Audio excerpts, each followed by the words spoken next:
it's Neil at the Essex Record Office, and today I'm joined with Professor Larry Poos, who's on his annual visit to the Essex Record Office. Hello, Larry. Hello, Neil. How are you getting on this year? Well, I bury myself here and I call up stuff, and your wonderful staff pulls it out, and I will look at it and I'll know in 5 minutes, this isn't really all that interesting, but then I'll take the next thing and I'll say, ooh, yes, absolutely, and I'll get my trusty camera out. The serendipity of the archive. That's what I preach to my graduate students. There is no substitute for putting in hard time, sitting here and digging through, because no matter how good your catalog is, you have to unroll this and you have to see what is in there, and you have to sit and think, now, how does that fit into what I'm doing? And it's an interactive process, it's not passive. Yes, and I love that moment when you get that little detail and you think, Right. oh my word, and you Right. can almost go, oh, hey, but you have to contain yourself in the quiet of the search room. And absolutely, and there are stretches where you never get that moment and you're thinking, I could be outside, you know, doing something. And then there are times when, oh my gosh, yes, okay, this is great. Yes, this is why I'm here. And you've been, this is about your fourth or fifth in a row, isn't it? A summer visit to us? This is the fourth in a row. I started in the wake of COVID, and that was also a time when I was pivoting to this particular project. I'd had this project, this Essex-based project, sort of in the back, on the back shelf for a few years, but I was clearing out other projects and finishing them. And so then that time I returned here in 2022 was my pivot to say, oh yes, now this is my main project, this is what I'm doing. And I've been here every summer since. And Larry, for our viewers, do you want to just outline briefly what your current project is? My current project, like so many projects, started completely serendipitously. I would never have guessed years ago that this is what I would have been doing. But in my first book, which was about Essex, I looked at a lot of different Essex communities and a lot of different Essex manors, spent enormous amounts of time digging through, again, in the archives mode. And one of those places was a place called Stebbing, which I had never really thought much about. But okay, they've got documents, I can look at them. And I'd completely forgotten about that. And then out of the blue, your friend and mine, Graham Jolliffe, who heads the Stebbing Local History Society, out of the blue, he emailed me and said, gosh, I was looking at the footnotes. You have Stebbing documents that you cite here. We didn't know that they existed. Do you by any chance have transcripts of them? And I thought, and I said, no, actually, I just took a bunch of completely indecipherable notes. But I started corresponding back and forth with him, and one thing led to another, and I went to visit him the next time I was in England, and out of those conversations came a realization, which was very intriguing. At that time, I was becoming especially interested in Geographical Information Systems, GIS, digital mapping. And I was starting to teach a course for history students and how to use that technology for historical research. And it began to dawn on me that this place, sorry Graham, Stebbing, otherwise unremarkable place, had probably the most amazing series of land surveys from the 13th century to the 18th century, about 30 at last count. And I thought, you know, I could actually do something that had never been done before, which is map everything in a parish, every house, every road, every little field and garden. And I did it, well, it's still in the works, but working with Graham, we were able to come up with what I call a beta version of a digital map of this place. So that's kind of the skeleton of the project, and I come here to get material that I can sort of layer on top of that to give some human life to the bare bones of that geography. Add some more depth, because I think the reason that Graham hadn't come across the documents that you had looked at was because they're not here. Most of them are not here. There are a few of the manorial documents that are here, but most of them are not here. But there are things like quarter sessions records and deeds and so forth that can layer some human dimensions to the life that existed on top of that framework of a bare local geography. So the book is really about the history of the landscape of this place over 500 years, but then also looking into what space meant. To spatial people. History to Yes. people. How they marked it. It's a very in thing in history these days. Spatial history, that is history with space as an important component. Yeah, fabulous. But that wasn't your first visit 4 years ago to the Essex Record Office. You hinted at it earlier. Your first book was a rural society after the Black Death, which many of our viewers might be familiar with. And that came out of your PhD, I believe. And for your PhD, or when you were studying your PhD, that's when you first came to the Essex Record Office. Absolutely. And I was telling you not long ago, I have very vivid memories. It always seemed to be in very bad winter weather of taking the train from Cambridge down to Liverpool Street and then changing and then coming back up to Chelmsford and taking what was then a very short walk, as opposed to a very long walk now, to the old location of the Essex Record Office, out the railway station, past a wimpy bar around the corner, and there you were. Yes. And so I first went there. I'm not going to say what year, but it was quite a few years ago when I was in my early postgraduate time. So you're at the University of Cambridge, undertaking your PhD. Yes. How does an American end up studying medieval Essex? Well, like all good questions, that has multiple layers. So I don't know how far back you actually want to peel those layers. But I'll give you the long story and you can edit it out if you want. So the longest perspective is that I grew up on a farm in the middle of nowhere in Ohio, and I guess that naturally predisposed me to thinking about rural history, which has been like a constant in pretty much everything that I've done. I love the countryside and I'm interested in what makes rural communities tick. So, a quick question, yes. Any of your family involved in farming or agriculture? They were farmers, yeah. My father was a fourth generation farmer on the same land. After he died, we had to sell it off, but I still go there. I drove past it just a few weeks ago. So you had that connection. You'd grown up.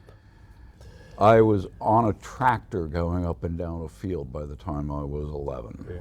I was driving a combine harvester by the time I was 14. Does that make it?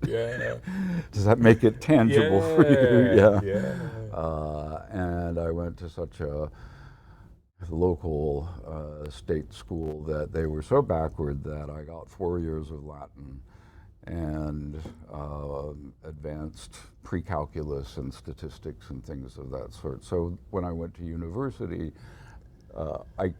it looks perfect in retrospect, but I didn't even think about it at the time. What combination? What would that weird combination of interests and talents end up leading to? And I happened to be lucky enough to have a couple of mentors who took me on as paid assistants to enter data into computers, which at that time was a very new thing with historical research.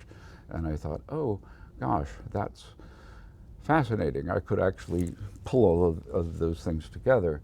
And then somebody, one of those mentors mentioned to me, well, there are these people in Cambridge who are doing that kind of history. And so I ended up visiting there after coming to race at the Henley Regatta a couple of times, and I ended up going there and ended up at the Cambridge Group, the history of population and social structure, and they were pioneering computer handling of complex, inconsistent data. So one of the many sort of aspects of that is that I took manorial records like this, and I was kind of their guinea pig. I was tasked to figure out a way to take this very messy information and slot it into a data template that they were using for other things like parish registers. It was actually a computer system that was originally designed to keep track of patient records in hospitals. But I made that happen, and that was the basis for what I did for my research. So how were you pointed towards the Essex Record Office? So that's another whole story. I knew more or less what I wanted to do. I wanted to look at, I wanted to do a case study based, not entirely, but substantially on manorial records. And so then the question was, and I wanted to look at it through the 14th century and ideally beyond, so looking before, during, and after the Black Death. And so the question then became, all right, what records from what place would actually support that kind of thing? And I spent a lot of time, which at that time seemed to be sort of pointless, going from place to place and so on to try to look at stuff. And as I mentioned to you earlier, one possibility was in Yorkshire. And I remember going to Leeds to look at records and thinking, oh, I don't know, this doesn't look all that promising. Right. But then a completely off-the-cuff comment from my PhD mentor, Richard Smith, said, well, you know, you might think about Essex because I've come across these records from this place is actually two contiguous places, Great Waltham and High Easter, and I looked and there seemed to be a lot of interesting stuff there that I had never actually seen, and so, you know, by force of deduction, there I was. Yeah. And in front of us, we've got one of the documents that you looked at in the 1980s? 70s, but you didn't hear that from me. Late 70s. Late really. 1970s. What does this mean to you? Because you've also chosen it for the forthcoming publication, the Essex Record Office in 70 documents, and this is the document that you've chosen with the specific entry. Yes. So, several things. One is I did my dissertation and my first book based on Essex, and then after that I took a wandering tour through different fields of history. I was always interested in manorial history, but I became especially interested in the law that was embedded in manorial history, in manorial records. And there's a long tradition of that interest going all the way back to Maitland, and one of the earliest volumes of the Selden Society. He edited some manorial court records, and there had always been a little bit of uncertainty by the real legal historians as to what this is. Is it law, or is it something that kind of looks like law but isn't quite law? And so after Rural Society, after the Black Death, I became convinced that there was a lot of argument for a serious discussion of exactly that. So my next book was, it was based on collecting roughly 2,500 cases from manorial records Yep. from 28 archives and boiling them down and talking about family and property law. So I went on to a lot of different things, and one of the reasons why it's very meaningful to me to come back to this, and particularly this entry, is that this entry is about one, I think, of the most fascinating things that you see in these records that pull together some aspects of life that seem very contemporary to us. So I don't know whether you want me to talk you through what's going on. Yeah, please do, Larry. So this record is from 1379, and the principal character in it is a woman named Agnes Crouchman, and she comes into court to execute essentially a contract. And the contract is complex because it involves real property, that is land, but also her retirement in a sense. We don't know how old she is, but this is something that we know was typically done by people who were in their latter years or maybe facing disabilities or something like that, and they're land rich. But poor in other resources, as in who's going to look after me?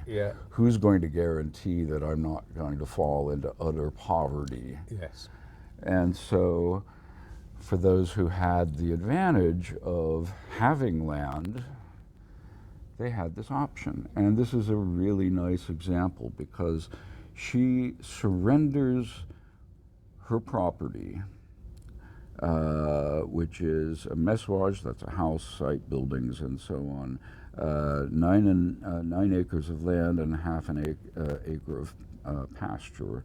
And it's called Crouchman's, which means it's something, there's some kind of family connection.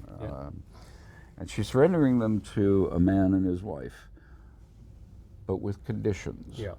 So she is saying that she is allowed to have a chamber with a solar above it in obviously the main house, and a bunch of other things.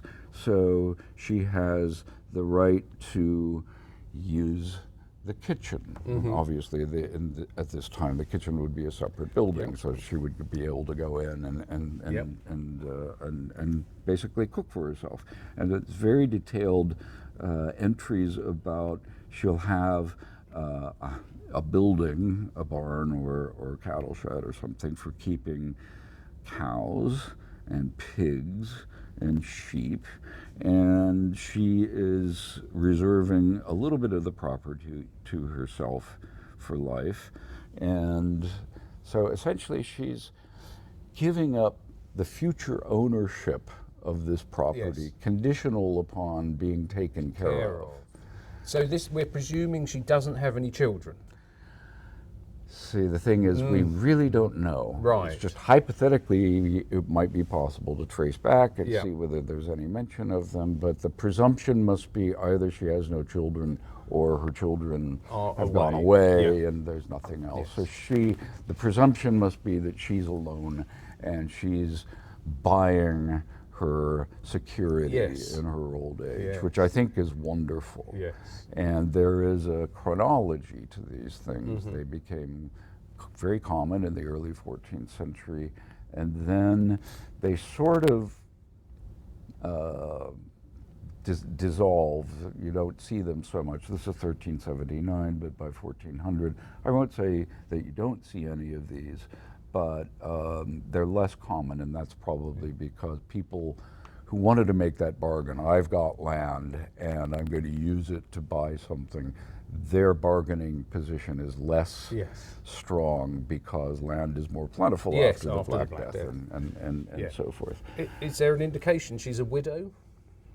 Again, it could possibly be the case that if you trace these people back in the rolls, but it's not stated. But it's not stated in this particular. But it's fascinating to me because there's something very contemporary about that dilemma. How do people facing that phase of life try to ensure that they've got security, But it's also interesting from the lawyer's perspective because the people who are receiving this property have these obligations, and it specifically says if they ever don't, fail to keep their end of the bargain, then she gets the property back. So it's a conditional tenure that they're receiving. And would that all go through the manorial court? Yes. So she would then go back to say the people who are living in my house haven't been looking after me, and the lord of the manor or his officials would be able to then say. And as a matter of fact, there is a case from this same manor several decades earlier where exactly that happened, where it was again a woman, presume a woman of advanced age, who made one of these bargains, and a few years later she came back and said they haven't kept up their end of the bargain, and she gets her land back.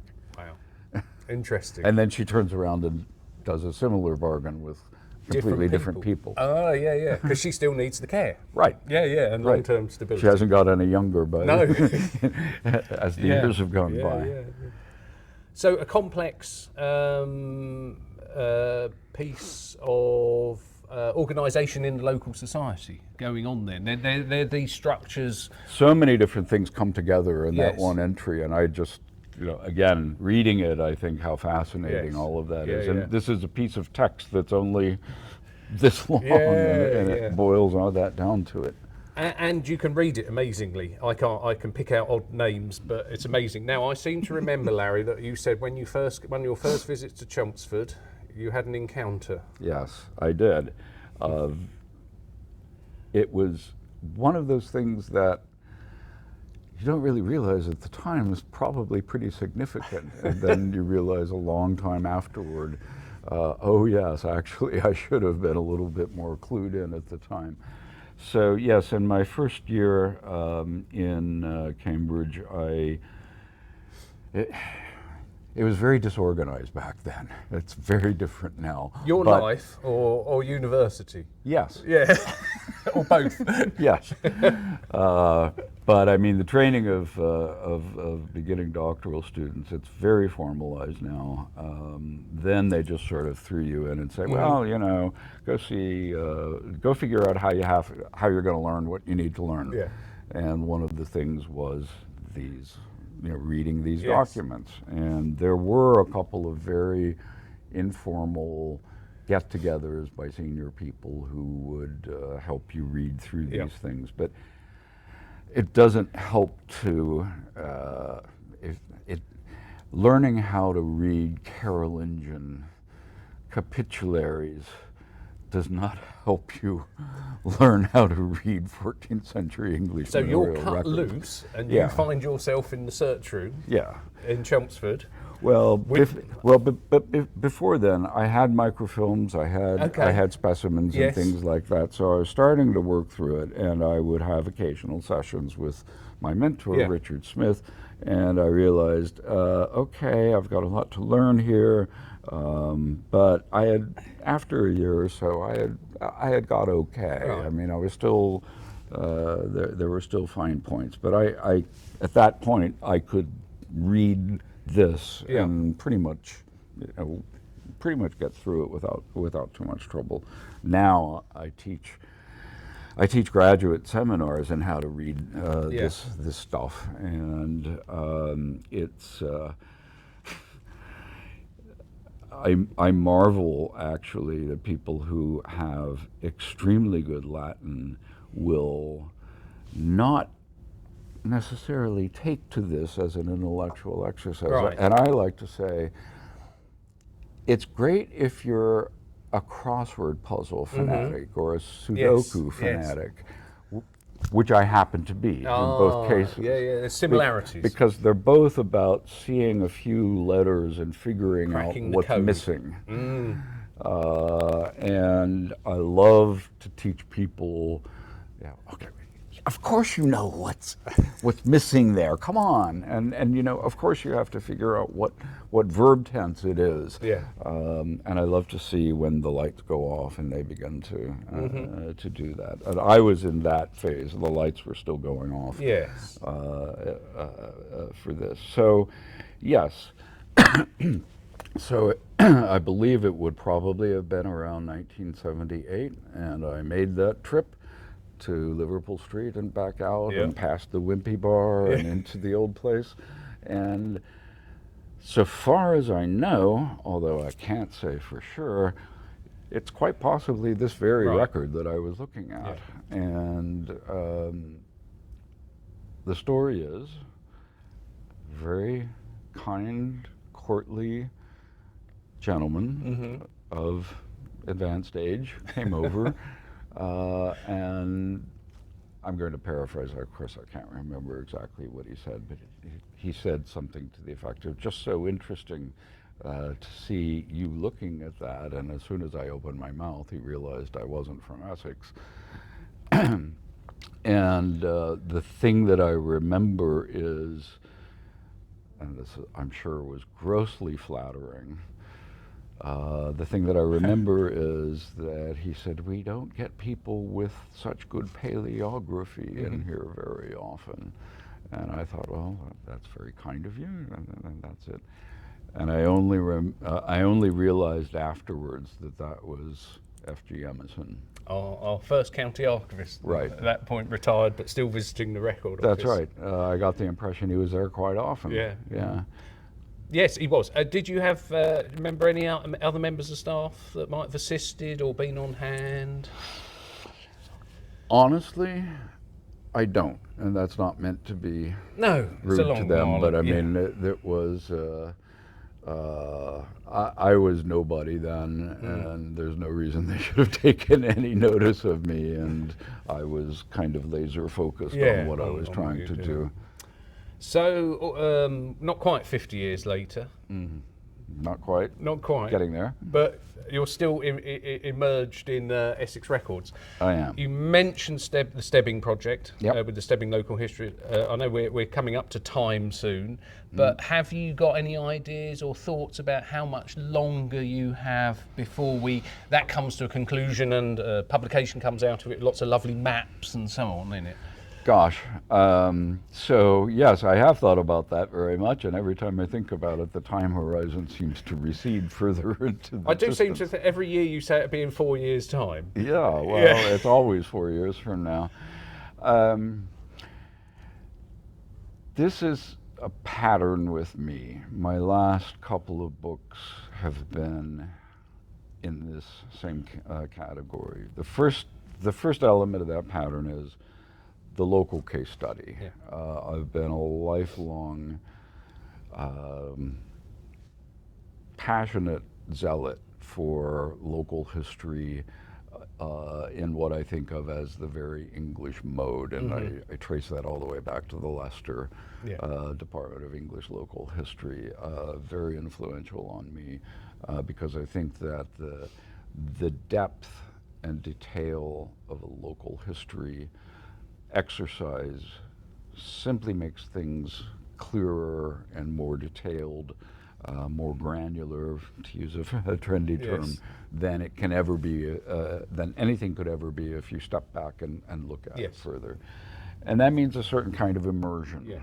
And so many what you might call collateral things about just learning the landscape, learning the places, learning the general geography, takes, in the case of the Stebbing project, takes me into landscape archaeology, deep pre-conquest history and so forth. So there's that sort of grounding. The second thing is that I sometimes envy historians who have just sort of one very concrete, self-contained source base. It's simple. You work through that, and then you've got it. This kind of project is never like that. You start with a core, and in this case, there is a core of these surveys, but then you work out from that. So from that base, then I expanded to looking at manorial court records, and then various other kinds of court records. So one of the things I've been doing here recently in these visits has been just looking at every time Stebbing turns up in the quarter sessions. And what is that pattern? And I know, of course, quarter sessions are very well worked over kind of documentation, but turning the telescope the other direction and just saying, what does it look like if you look at one community's engagement in that? And then I've done the same thing with the Court of Chancery and the Court of Requests, which has led me to accumulate about 130 different court cases from the from the 16th and 17th centuries. So part of that question is, how do these various levels of law and courts intersect with the life of this one local community. And each time you're looking at those, you're just adding that another little stitch to the sort of the tapestry, aren't you? Except that it isn't little. Oh, it takes significant chunks of those repeated trips to the UK, and so I am still in that phase of. I think of it as amassing an archive in its own right. It's can I be morally certain that I've located every single manorial court record from this place? And I'm still discovering a few that haven't been cataloged very well, but not at the Essex Record Office, at other places. We gloss over that, Larry. Yeah, that's right. So what do you reckon, Larry? Best guess? 4 years? Well, I mean, what I just ended up saying in my usual long-winded way is that I'm still in the collecting the information base, but I think I'm close to the end of that. I would not a year or 2 or 3 ago have been even able to say I think I'm close to that. I don't know how much more there is, but I like to think that maybe this year or next year I'll complete that phase, and working with Graham, my collaborator from Stebbing, we have the first phase of this digital map created. We're polishing that up, and we're talking about in the next 12 months what we're going to add to that. And there have already been some spin-offs, like for instance I did a blog post for the People of 1381 project last year, which was mapping within the parish exactly where known rebels lived, and making an argument about space and closeness together. I seem to recall people. They clustered together, didn't they? Yes. So when the peasants of 1381 rose, it wasn't a completely random thing. In Stebbing, they did the classic thing. They stormed the manor house, they grabbed the documents of the Lord, and they made a bonfire of them. But the people who did that basically all lived together in this one little corner, just around the bend from the manor house where that took place. And I thought that tells us a little bit about what happens in the heat of the moment when people are just primed to do something like that, and then the word must have got around. Let's go burn the records. Yeah, everybody gets involved. Yeah. Well, but not everybody. It's in that these small people. area. Right. Yes. Yeah. So another thing that is in that group of things that I want to layer onto that is a number of exercises that show space mattering. There's another example of I don't know whether I mentioned this to you, but Stebbing was unusual because it had an early Quaker meeting house, and there was a vicar. I'm already thinking the title of this chapter, "The Vicar Who Hated Quakers." He was in an endless battle with them. He sued them crazy, and it became a national sort of pamphlet war, because people who supported Quakers would publish a little book explaining how evil this vicar was. And then people who hated Quakers then 6 months later would publish a book explaining why those Quakers were the evil ones and this vicar. So I can actually see where the Quakers were. Yes, as and well. part of the friction was they didn't respect him in public spaces. They wouldn't get out of the way of his carriage when he was going down the street. They tossed pamphlets over the hedge into the garden of his vicarage. Oh dear. So anyway, I'm still on the lookout for what is my sort of final list of those. Okay. So if I say another 4 years, you'll just laugh, but maybe it's a little bit more realistic than it was. It was. I was just thinking, it's a good job there wasn't social media at the time with the Quakers and the vicar. Can you imagine it? Probably best not to. Oh, actually, I'd love to imagine. I think it'd be quite fun. Right, on that note, Larry, we'd better draw that to a conclusion, because we know we want you to crack on today in the archive to make sure that that 4 years is actually 4 years. I'll do my best. Thank you. It's been absolutely wonderful.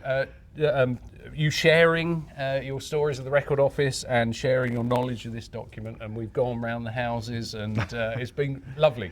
And I want to say that one of the reasons why I like coming back here so much is you, because you make it so, you're so enthusiastic, and you've put me on to pieces of information, or did you know this book, or did you know this person, that where would I have found that out? Well, that's very kind, Larry. Thank you. Well, it happens to be true. Okay. Well, thank you very much. All right. Thank you. Thank you.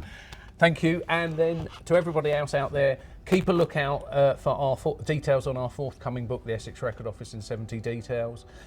Do have a look at the Stebbing Local History Society website, which is really worthwhile. And we will try and find the link to the People of 1381 blog post that Larry wrote last year, which is really interesting. And just thank you for watching, and thank you again, Larry, and we shall look forward to the book coming out, and we will keep everybody up to speed on that, but hopefully we shall see you again next year, maybe. Thank you. Thank you. Cheers. Cheers.